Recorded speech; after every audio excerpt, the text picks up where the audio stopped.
ബലാത്സംഗ കേസിൽ ഹൈക്കോടതി മുൻകൂർ ജാമ്യം നിഷേധിച്ചതോടെ നടനും അമ്മ ജനറൽ സെക്രട്ടറിയുമായിരുന്ന സിദ്ദിഖ് സുപ്രീം കോടതിയെ സമീപിച്ചേക്കും.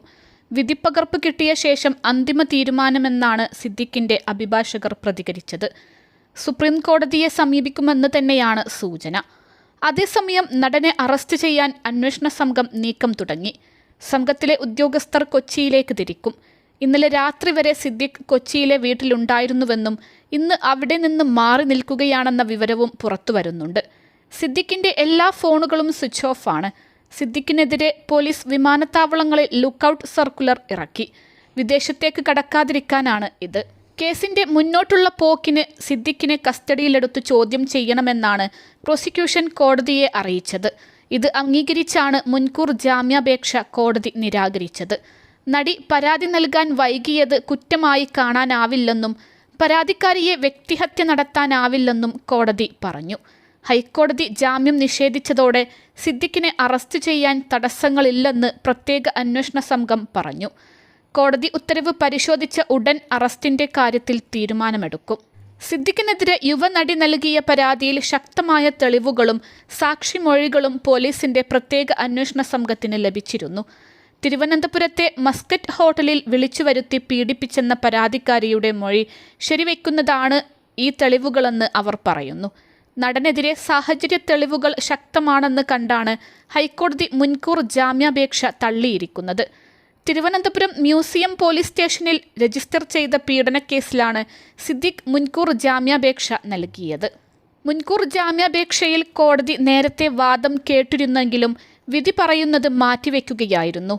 പരാതിക്കാരി ബലാത്സംഗം മുൻപ് ഉന്നയിച്ചിട്ടില്ലെന്നും അടിസ്ഥാനമില്ലാത്തതുമാണ് പരാതി എന്ന് ഹർജിക്കാരനായി ഹാജരായ മുതിർന്ന അഭിഭാഷകൻ ബി രാമൻപിള്ള വാദിച്ചു. 2012 സംഭവം നടന്നുവെന്ന് ആരോപിക്കുന്നത്. സൂക്ഷ്മമായി തയ്യാറാക്കിയ കഥയാണ് പരാതിക്കാരി ഉയർത്തിയതെന്നായിരുന്നു സിദ്ദിഖിന്റെ ആരോപണം.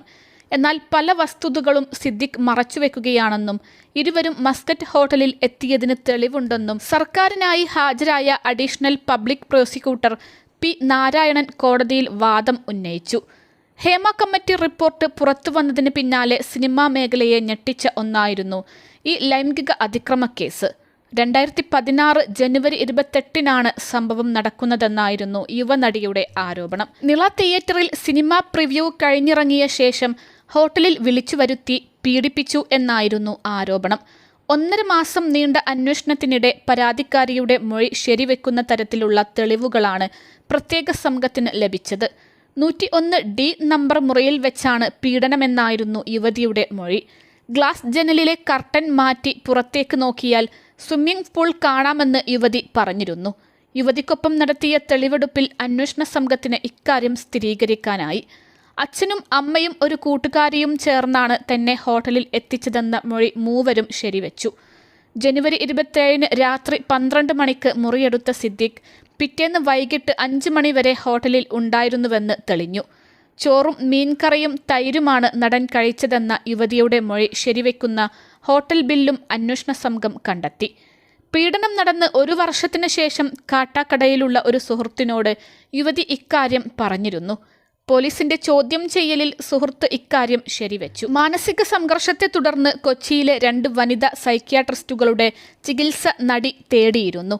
ഇവർ 2 പേരും ഇക്കാര്യം പോലീസിനോട് സ്ഥിരീകരിക്കുകയും ചെയ്തു.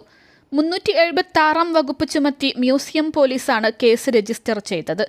പിന്നീട് പ്രത്യേക അന്വേഷണ സംഘത്തിന് കേസ് കൈമാറുകയായിരുന്നു.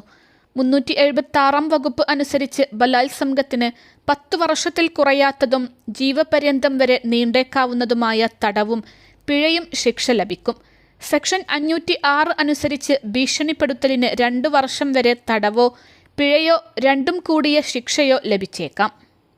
അൽസലാമ ഐ ഹോസ്പിറ്റൽ 21 ലക്ഷത്തോളം സന്തുഷ്ടരായ ഉപഭോക്താക്കളും 2 ലക്ഷത്തോളം തിമിര ശസ്ത്രക്രിയകളും പൂർത്തിയാക്കിയ മലബാറിലെ ഏക കണ്ണാശുപത്രി. ലോകോത്തര നിലവാരമുള്ള ചികിത്സാ സംവിധാനങ്ങൾ, എല്ലാ നേത്രരോഗ ചികിത്സാ സൗകര്യങ്ങളും വിദഗ്ധരായ ഡോക്ടർമാരുടെ മേൽനോട്ടത്തിൽ.